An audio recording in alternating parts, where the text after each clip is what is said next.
Hello, everyone, and welcome back to another episode of the Plant Powered People podcast with your hosts, Michelle Kane and Tony Okamoto.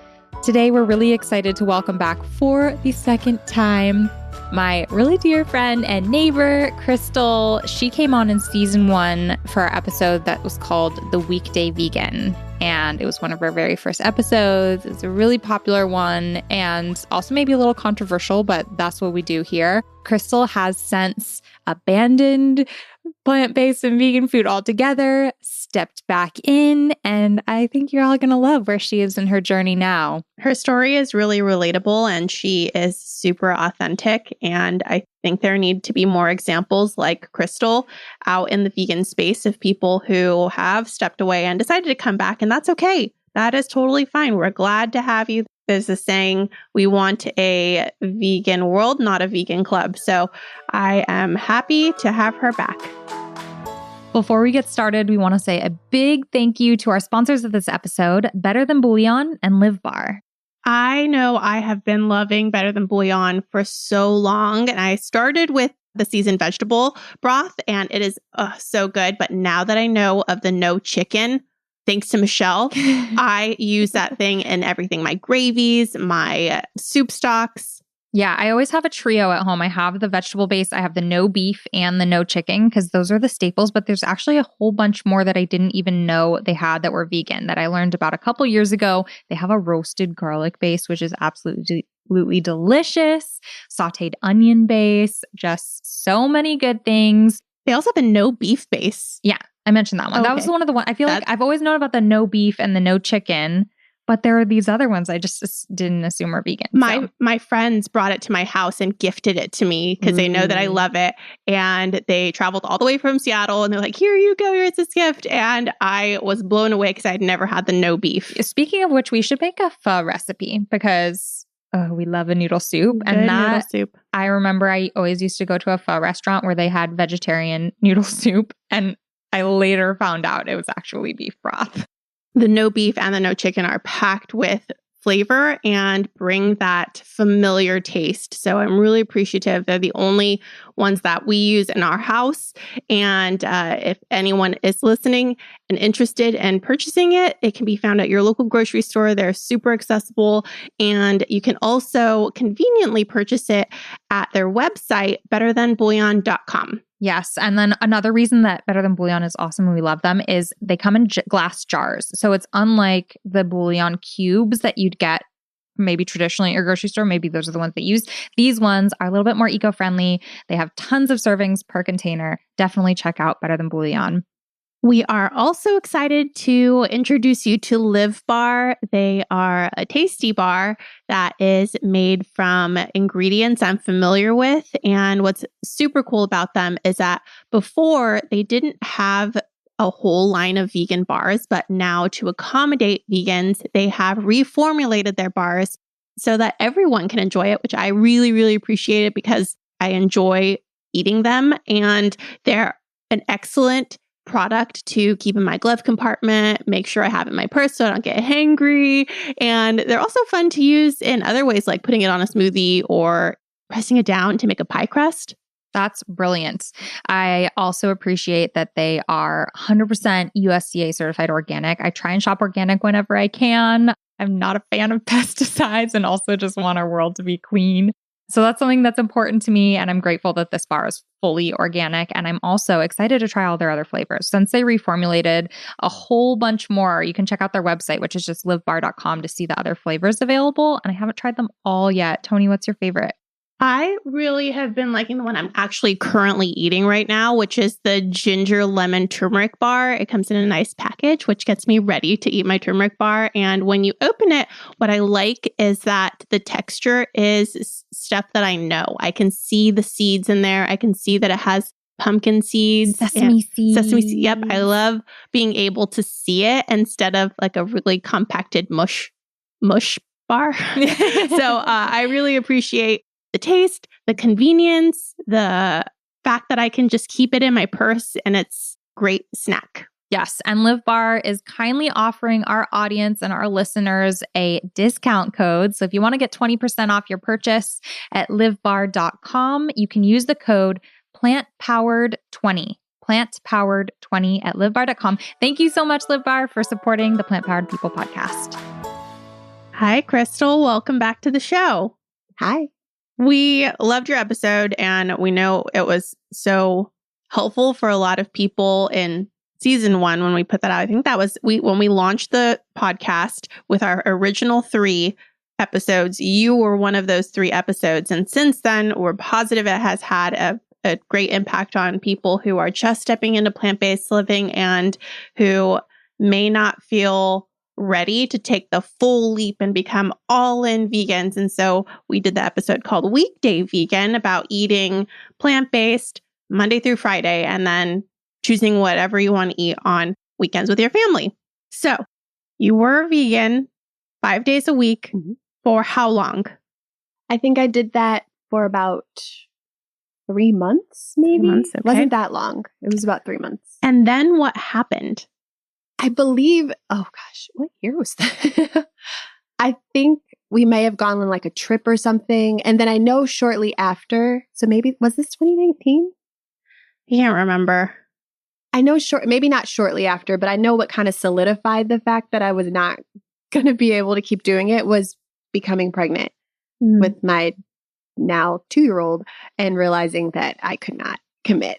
Like I just needed to eat what made me feel comfortable during my pregnancy. Was it because it was just an inconvenience to learn all the new things, or did you have some people in your life telling you that it wasn't possible, or was it? I think it was mostly because pregnancy is already so all encompassing that it was just like, I need to just do what I'm used to and what I'm comfortable with. I think if I was already fully vegan, I would have just stayed fully vegan. But because I was weekday vegan, it just seemed easier to just do what I knew and be as comfortable as I could. All right. Nobody was telling me. Oh, well, that's good. I know a lot of people have pressure, especially when they're pregnant. We've done an episode on the Plant Powered People podcast before with someone who shared her experience, and sometimes the pediatrician or whoever's in your life, there may be someone being like, are you sure that this is a good idea? And so I'm glad you didn't experience that. Well, we brought you on today because I think some people, they go away from the path that they wanted, which was weekday vegan or moving towards vegan or vegan before 6 or whatever, and become so overwhelmed and sometimes disappointed with their choice that they're like, well, throw my hands up. I can't do this anymore. Like, especially if you told people and you just maybe feel judged and disappointed in yourself. And what I love about your story is that you decided to come back. When you felt ready, you went for it. And that's what Michelle and I are all about. It doesn't have to be about perfection. It doesn't have to be all or nothing. You can make choices or have an accidental slip up or an on purpose slip up and then choose to be vegan the next day. Or in your case, couple years later. And that's fantastic. No, that's fantastic. We're so proud of you. And we'd love to hear where you are now and how you started getting back in that direction. Okay. So how I started getting back in it, I've been eating vegan since last November. I would say like early November 2020. I would love to say what everyone is supposed to say, which is because it was for the animals. Unfortunately, that is not the case. That is a great side effect. And it is, as I've been eating vegan more, it's like I learn more, obviously. Like you can't help but learn more. So I am very happy that I am doing that for the animals now. But it was more so because I think I realized during COVID that I have a really, really, really unhealthy like relationship with food. And I don't know how to control, but also, this is going to get sad. I'm sorry. I lost my mom at too young an age, I believe. Now that I have my child, I think I'm just trying to stack the deck in my favor to do things that will make sure that she doesn't lose me at too young an age. And my unhealthy relationship with food made me think that I saw my body's health was not doing great. Like I didn't have enough energy, like just a whole bunch of stuff I'm sure if I went to the doctor during 2020, they would have been like, you probably should cut down on this, this, and this because your cholesterol is probably not great anymore, blah, blah, blah. Don't know that for sure. That's what I'm guessing. But mainly, I just want to be the healthiest version of myself because I need to be around and be energetic and be healthy and happy for my child. And I was not healthy, happy, or energetic during that time. And I don't have plenty of people can figure out ways to eat healthily and eat animal products. I'm not one of those people. To me, vegan is like the ultimate. Like you can go from eating meat every single day and you could cut, like most people could cut down on it gradually. I need to just cut it. Like I need to cut everything. There is no all or nothing. If I tell myself like, you don't eat meat anymore, then I can do that. Like I can sustain that. I can't sustain like, you're just not going to eat as much cheese anymore.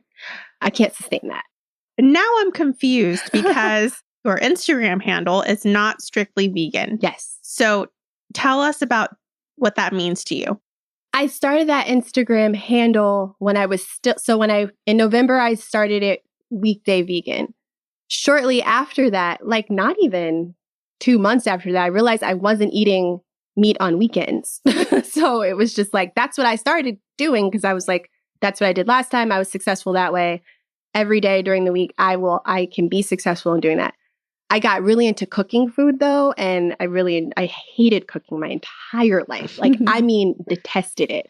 Like I hated it. But somehow, I mean, everybody had more time during COVID. So I started cooking more and realized that I like cooking. And then I just kind of woke up one day. I was like, oh, I haven't eaten any animal product and it's Sunday.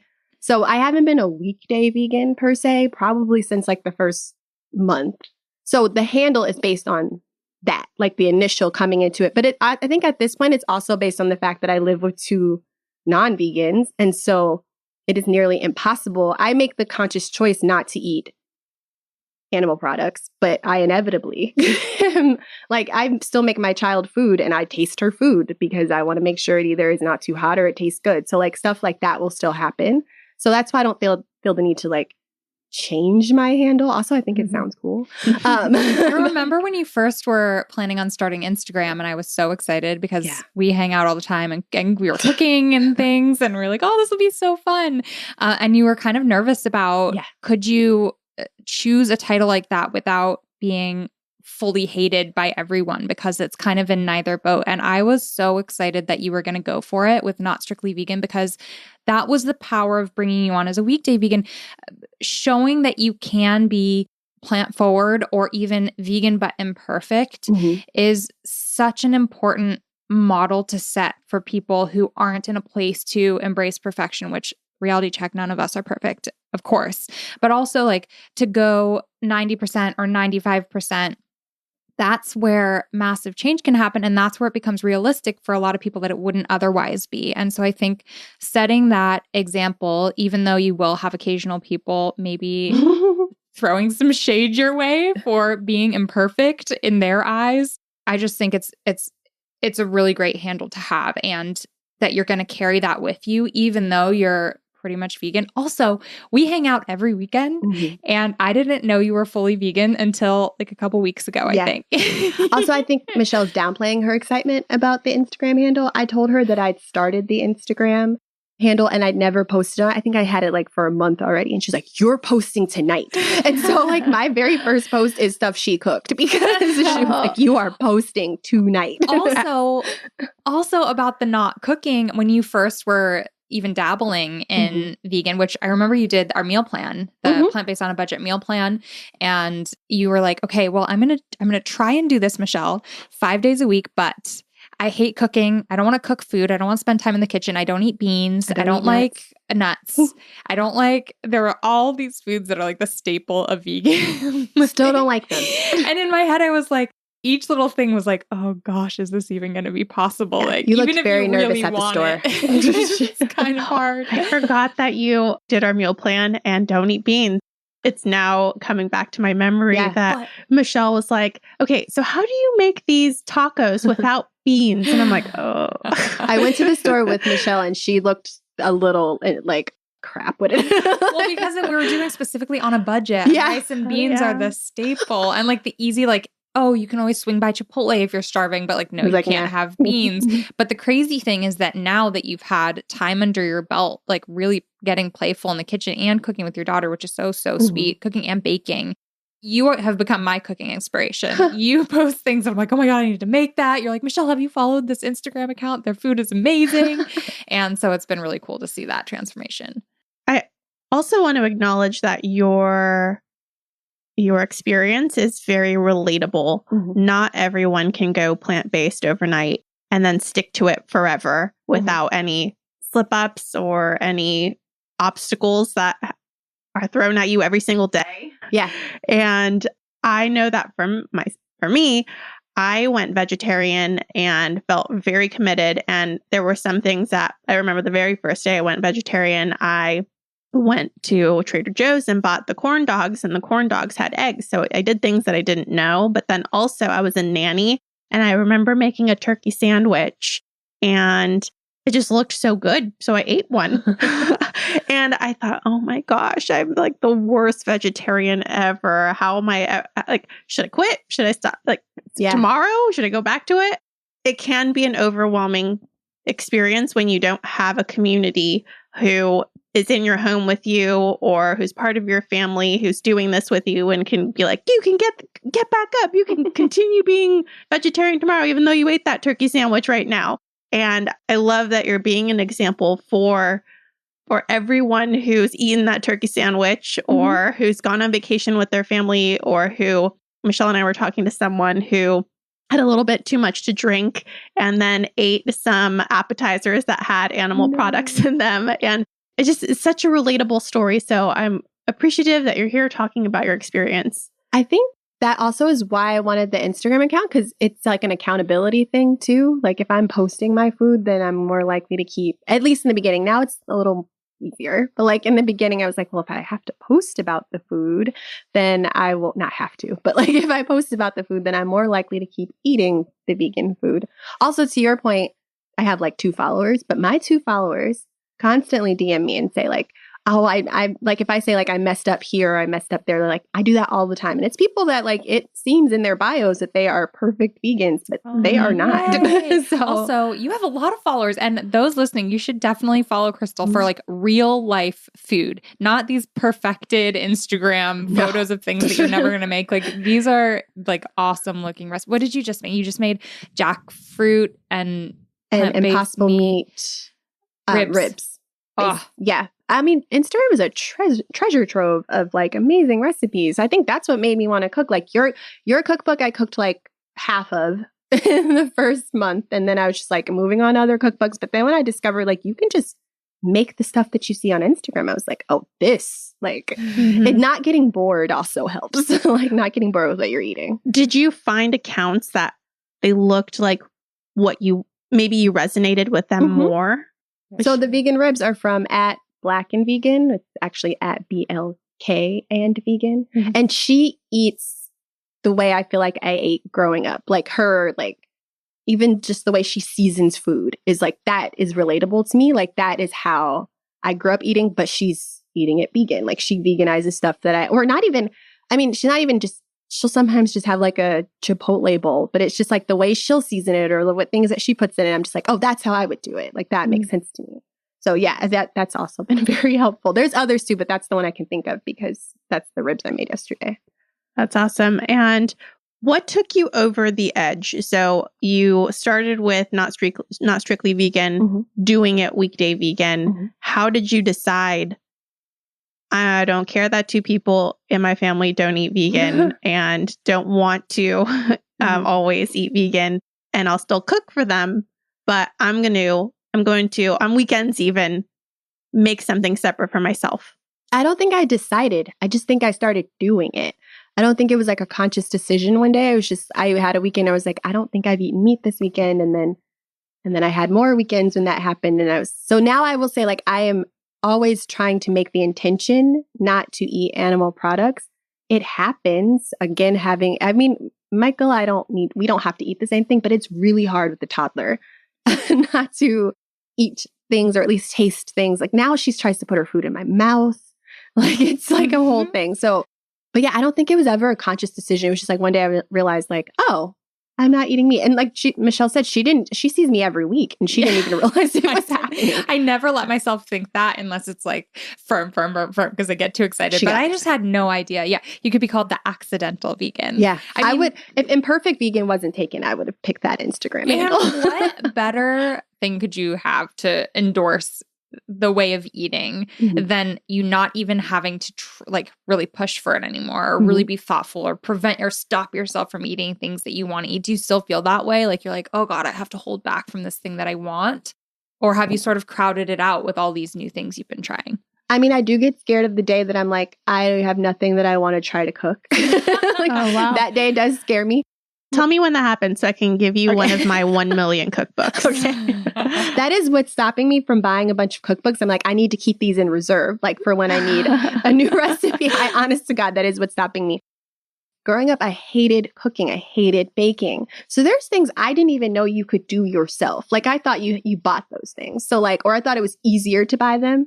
So like when I first started doing this, I was like, you could just bake a cake in 45 minutes and have a cake? That sounds way easier, especially during COVID, than like going to a store and getting a cake. I'm like, I could just have a cake. Like I could bake a cake and then there's a cake here. Yeah. Like that blew, awesome. Genuinely blew my mind. That's how bad you made that lemon cake, the lemon olive oil cake. And then I was like, I need to start making olive oil cake. Oh, that was a good COVID trend. But so like, with the cheese thing, when I realized like, oh, you can make things cheesy. Like there are other ways to make things cheesy. I was like, oh. And you know what? We've won Michael over to the nutritional yeast side. Because now we do pasta Fridays, which is like olive oil, tons of nutritional yeast, garlic powder. I think it should be made clear that we don't do pasta Fridays. You guys eat pasta as an appetizer to a full dinner. We eat an entire package of pasta. We portion a little bit for the kids, and then Michael and I finish the entire pot of pasta before like a Chipotle burrito or something. For those who are wondering about your daughter, is there any chance that she would start eating more or is she already eating more plant-based because you're the cook and you eat plant-based? I'm not the cook. So that's the thing. Michael has always been the cook and he's not going to be. I mean, good luck to you. I think I think that's probably her ultimate. Like that's like the goal. I don't even try with Michael. I feel like because every Friday he's kind of forced, but like, he's always been the cook. Like I'm telling you, I not only hated it, I wouldn't do it. So she's definitely eating more plant-based. I was just thinking this yesterday. She doesn't love meat. Like she's not a big, like she likes to go to restaurants and order fries. So a lot of times we'll like same. Yeah. Who doesn't? And so the meals that come with fries for kids are typically like chicken tenders and fries or like burgers and fries. She'll just eat the fries. She's probably like a weekday vegetarian. She eats cheese, but she eats a ton, like her favorite things to eat are fruit. She eats a lot of pasta. Like she sounds like a vegan. Like she eats a ton of pasta.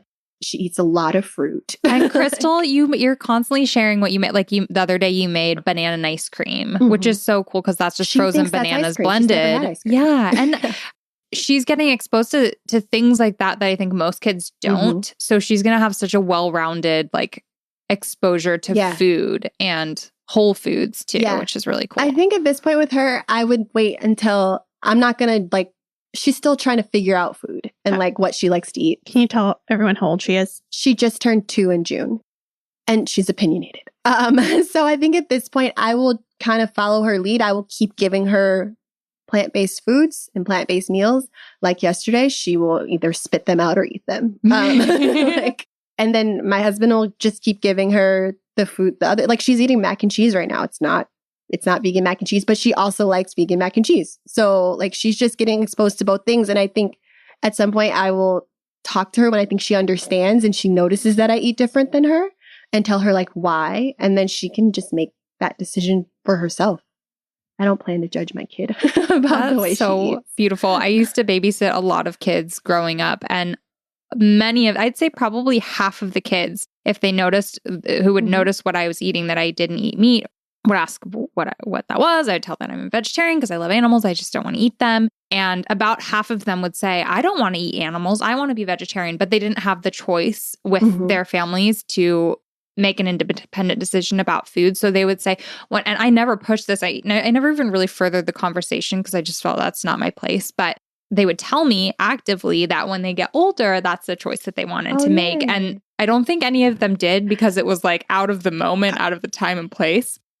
I'm really surprised that young little baby Michelle didn't take note and write names down so that in however many years to when they were 18, you were not like super activisty Michelle wasn't messaging them on MySpace or like now is Hey, the time. Sam, if you're listening, you're a few years past due. No, I'm just kidding. Okay, so I have another question about before you were a Weekday Vegan, and that's always a challenge because you're just jumping into it. You came back more prepared and more understanding of what you wanted and what you could do differently. How did the family handle it second time around? Did they understand that you were moving towards something that was going to be long term and 7 days a week instead of 5 days? Or did they talk to you about it at all? Or was it just something that happened and whatever? I think the first time Michael thought, also Michael's my husband, if I haven't made that clear. The first time Michael thought it would just be something, I think it was like your meal plan was like 2 weeks or a month or something. And then he's like, okay, well, she'll get over that. Like, and then I kept doing it for a few months. And he's like, I think he still thought in his mind, like, she's only Weekday Vegan. This too shall pass. Like, it'll end. And then the second time, I don't even really think I spoke much about it. I think I just ordered a bunch of groceries from Whole Foods one day and then started cooking with those things. And then I just kind of casually mentioned it because with him, it's like, you got to just kind of show you're serious about it. Otherwise, it's going to be like, okay, sure. I realized that he started to take me seriously when he started to incorporate vegan foods in our regular grocery budget. So then I was like, okay, so he knows that I'm like legit. Does he do the grocery shopping? Yes, I'm kind of banned. So I will still buy like any fun vegan thing I want to try. Like I'll buy that myself, but I'm not to buy groceries for the house. Not good. I'm like the child in the grocery store. I'm like, oh yeah, like let's get this, and this. And you're like, why the three of us? Why are groceries $1,000? To come home and not have jelly with your peanut butter and bread. Yes, Come but home, have like 5 types of cookies. Like why? No. That is still me. And I still do the grocery shopping because I like going to Disneyland. Ordering online was so much better. Like I kind of still think I should do that because I'm like, you see like your the repeat prices order coming also? up too, and you can, or you see your repeat order, so you can just buy that same stuff again. Going in the store, I'm just like, whoa, like I want it all. And how did your extended family take it? I know you hung out with your in-laws, your in-laws or your husband's family. So we finally got to go home back to the Midwest in June because none of our family lives here. And so I saw my in-laws. My mother-in-law was perfect. Like she had just visited us maybe a month before and she already knew that I was eating vegan. So she bought me like a ton of, she bought stuff I'd never heard of before. She also she bought like the 8-pack of Beyond Burgers. And I was like, I don't even buy this for myself. Like, that is a splurge. I was like, wow. So she was good. My family, my dad knew because my dad is like the healthiest person I know. So he's not vegan, but like he was super excited. So my dad knew, but like my grandma and my aunt and stuff, they didn't know. And I went to stay at my aunt's house and I told her ahead of time. And she said, I told her like the day before I was going over there. I was like, yeah. She's like, I'm going to cook a bunch of food. What do you guys like? Blah, blah, blah. And I was like, well, don't worry about me because I'm eating vegan right now. And she was like, oh, I don't have anything for you. And I was like, that's fair. Like, don't worry about it. And then when I got there, she got more into it. Like I brought a bunch because I still had so many leftover things from my mother-in-law's house. So I was just like, I'm just going to bring my own burgers for everyone. So like she would make something and then I would just like ask her, just don't put such and such in it. And I will just add what I think I added like my own cheese to something or whatever. So she would try that. But I think it was my grandma who said like, also my grandma's never asked about my nutritional, like she's never like, this is so odd. She's like, well, how do you get protein? And I was like, through food. And she's like, okay. This is my favorite response ever to that. How do you get protein? Crystal was like, through food. I eat. Simple as that. Same as you. I think it caught her off guard. I think I followed up with like, I don't like vegetables. Like I didn't know what to say. Like I've never been asked that before. I've been vegan in COVID, so I haven't been around people. Oh, well, get ready, buckle up, because that is the question of.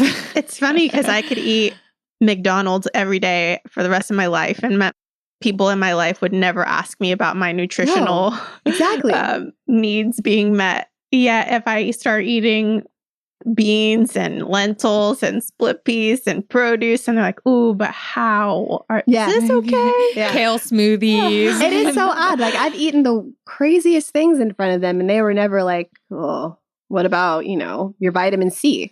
I will say my grandpa. I grew up with my grandparents, and my grandpa. I remember so vividly eating.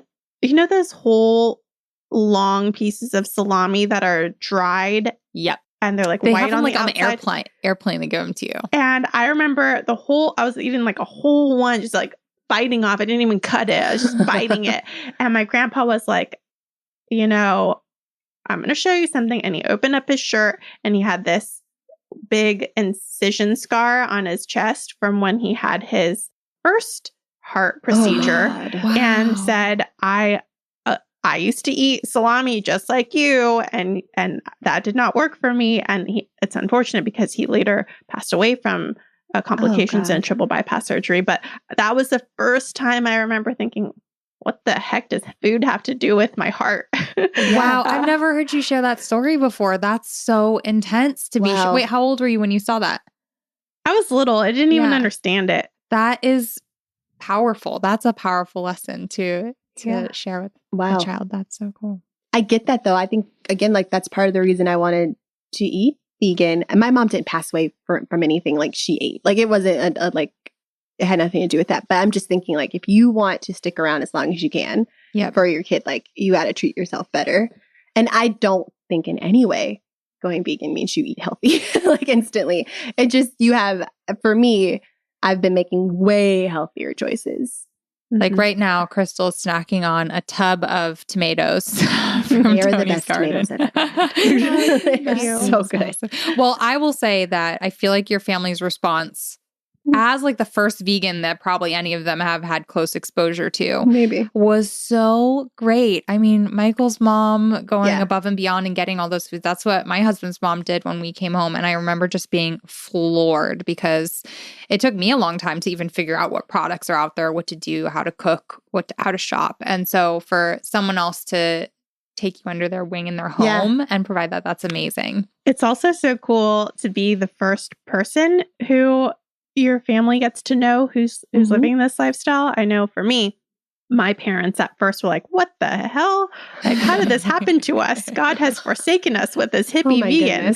And now I hear them and they understand what it means and they know that I can eat anything that they're eating with slight modifications that are not super inconvenient to them. And I hear them and I hear stories of them talking to people and they're like, oh, my daughter's vegan. And now they're like, it's something that they're proud of about me. And it warms my heart even telling that story because I was the first person and I showed them that it didn't need to be a hard process for the family. And now going forward, when they meet someone who's veg forward or veg leaning or like, they encourage them like, oh, my daughter's vegan. That's cool. And so that's really nice. I think by the time I left my aunt's house, we'd maybe had like lunch, dinner, breakfast, and I'd do whatever I needed to do to like make sure I could eat something. And she's like, oh, I'm going to try that. Like she tasted and she's like, oh, I might start cooking with that or whatever. So it's okay. She might have just been saying that to be nice, but still. That's awesome. So on this podcast, we always like to dig into the struggle and the challenge of things. Is there anything that you feel like has been a big challenge that you've had to overcome? Like what's been the hardest parts of the journey? Again, I think because I got back into vegan eating during COVID. So I was just at home and it's not hard to mess up when you're only at home. Even when you have two non-vegans around you, it's still not that hard to mess up. I do think the challenge is now that the world is opening up a bit more and we're going, like restaurants is fine, especially when you live in California. my gosh, we are blessed. But going places like I'm from the Midwest, like going back to the Midwest and eating with family or eating with friends, like that's more of the challenge. I still think I'll do it, but that is like I did a girls trip with my friends in Omaha. Like that's super, like that's like Midwest. Like, and we didn't make sure that I always had something to eat. So sometimes it would have been a lot easier to just eat what they were eating. And it was hard not to. So Lots of French fries. lots of French fries. Side salads. There were like iceberg lettuce. Iceberg lettuce. a lot of just talking to servers. And like we went to my restaurant that my best friend went to go to because it was her birthday. Not a vegan restaurant whatsoever. But I just asked the server, like, got anything vegan? And he's like, oh yeah, the chef can make you something. And he took like this, I think I posted it. He took, I don't even remember what it was called, but it was over French fries, ironically. And it was some sort of like dish that's usually really meaty and cheesy. And he just made it vegan. And I just was like, oh, you can just ask and they might be able to accommodate you. That's awesome. Yeah, a lot of times, especially if you're at a nicer, higher end, any restaurant that has like an actual chef, sometimes those menus are not vegan friendly and you'll just feel like I literally can get nothing, but always ask because it can actually give the chef, like they get really excited. And especially if you're grateful and express that, like it just makes everyone feel good all the way around. And oftentimes when I've done that in different scenarios, whoever I'm eating with is always like, what's that? It's like the classic story about the vegan wedding food. How like if you get a vegan meal at a wedding, you're like the only one with that meal, and everyone's like, "Oh, I want what you're having." Yep. We definitely went for ice cream, and I was just like, "So I'm just gonna sit here, like watch you guys eat this ice cream. I'll have a cone." I had nothing. I was like, "Okay." Like, oh, that's so hard. I commend you because that is a challenge when you're in the moment with your girlfriends in a new place, checking out a new restaurant. I know that food is such a big part of travel for so many people. To sit it out, even though you're the odd person, it takes some courage and some discipline. So, and the only person holding you accountable was yourself. Yeah, because so it was truly just self-motivated to do that, which is pretty cool. I think that's why I'm still not strictly vegan though, because like I will go and with all the intentions of eating vegan, but then if the server says, well, everything on here is vegan except we made a mistake and put such and such in the such and such, I'm like, all right. Like you already made it. I guess I'll eat it. Like, I don't know. And if it's something big, like you put a slice of cheese on my burger, I'm like, oh no, like I'm not going to eat that. But I don't know. If it's like this small thing, I'm like, well, I'm not going to send that. What's going to happen? I get really weirded out and I've never cared, but I get like, I've made a mistake and bought non-vegan foods. And I'm like, well, if I don't eat it, Michael's definitely not going to eat it. Felicity's not going to eat it. So I'm going to throw it away. Like, I don't know. So the food waste thing kind of freaks me out too. So I'm definitely not strictly vegan still. The intention is there. I do think there are lots of reasons for being vegan. And I know now a fair amount of people who are very passionate about being vegan, and some of them are do less harm people. They don't want to contribute to food waste. They don't want to throw away perfectly good food. They want to do the least amount of harm. The reason they ordered a vegan dish was because they didn't want to do harm. But now that the vegan dish is here and has a slice of cheese, it would be more harmful, in their opinion, to throw the whole thing away. Yeah. They would rather scrape the slice of cheese off and eat the burger. Yeah. And not several things, not send it back and make the server hate vegans, not make everyone at the table think that vegans are a huge challenge to dine with and they throw whole burgers away. And then also you're contributing to food waste. So everyone makes their own decisions, and you made yours, and you're still moving forward in plant-based way. So I think that's fantastic.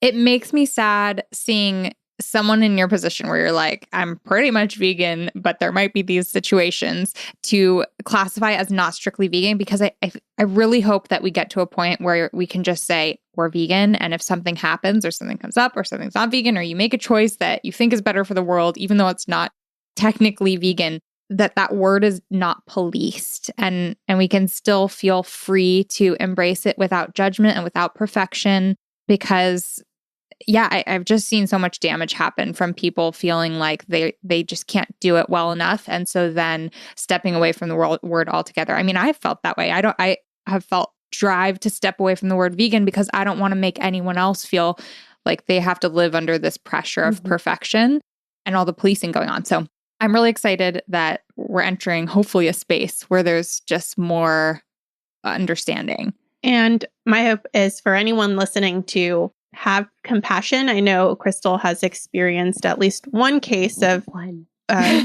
so far. As her account grows, it may change. Sorry, Crystal. Remember, I'm not an influencer, guys. Be nice to me. I'm just a normal person. We all are normal people and we have feelings. And I hope that people listening will find compassion when they see something on the internet and someone maybe is vulnerable and shares a mistake. That is real. That is reality. That's what happens. People make mistakes and there's no need to point it out. What we want to do is encourage people to continue despite mistakes and not outcast them and not make them feel shunned and go further away with more mistakes and then possibly forgoing plant-based living altogether because it's too challenging or judgmental or just not for them. So I hope everyone just shares more compassion and kindness online. That's why I'll keep posting my mistakes. I wouldn't even call them mistakes, like just choices I made that you might not like. But when I buy a pizza crust and it has cheese in it, that was a mistake. But like if I eat something with my child, that wasn't a mistake. That's a choice I made. And like, I'm okay with it. Now I'll keep posting that stuff. Yeah, I think that's important. We have an article on World of Vegan that is very controversial, but I thought it was important to post. And it is called, I feed my vegan kid non-vegan birthday cake or something. So I let my kid eat non-vegan birthday cake. And it's like this situation that gets really tricky when tiny little kids don't understand why they can or can't eat something yet.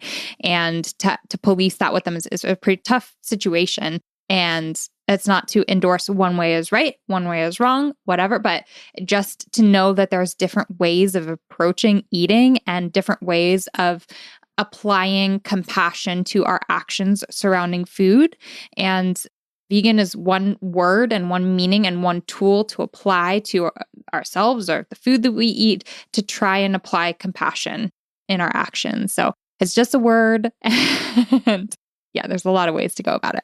And sometimes just talking to people and hearing their point of view. I know that for me and some of my decisions that I've shared here on the podcast, I feel uncomfortable being totally authentic and I do it anyway. And I hope that if anyone ever feels like they didn't like what I said, they would give me a chance to talk about it with them instead of just attacking me online. I think that that's such a common way of communicating right now is instead of having a conversation, it can be unkind. And so I applaud you for continuing to share your real life.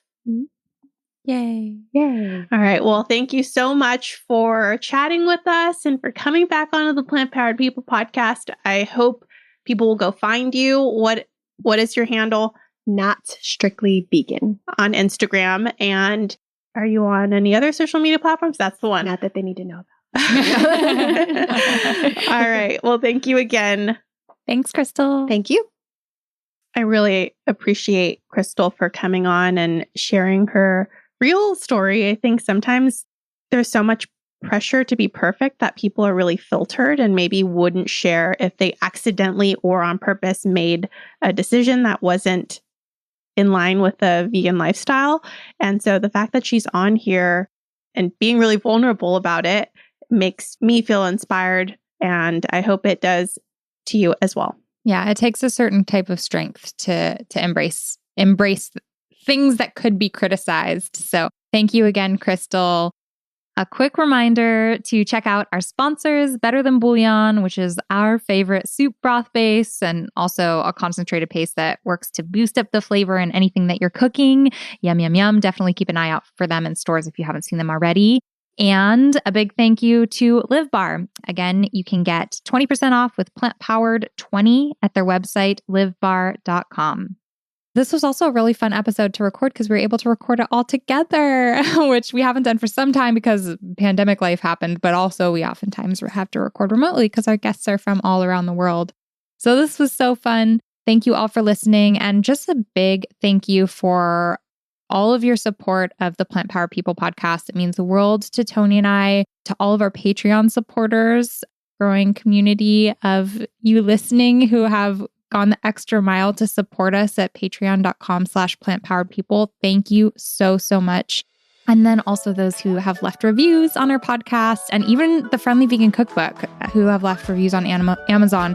It really makes a big impact in helping the projects that we put lots of TLC into, getting them to reach more people and just making our hearts feel full. So thank you so much. Wishing you all a beautiful day. Thanks for listening, and we'll talk to you in the next one. Bye.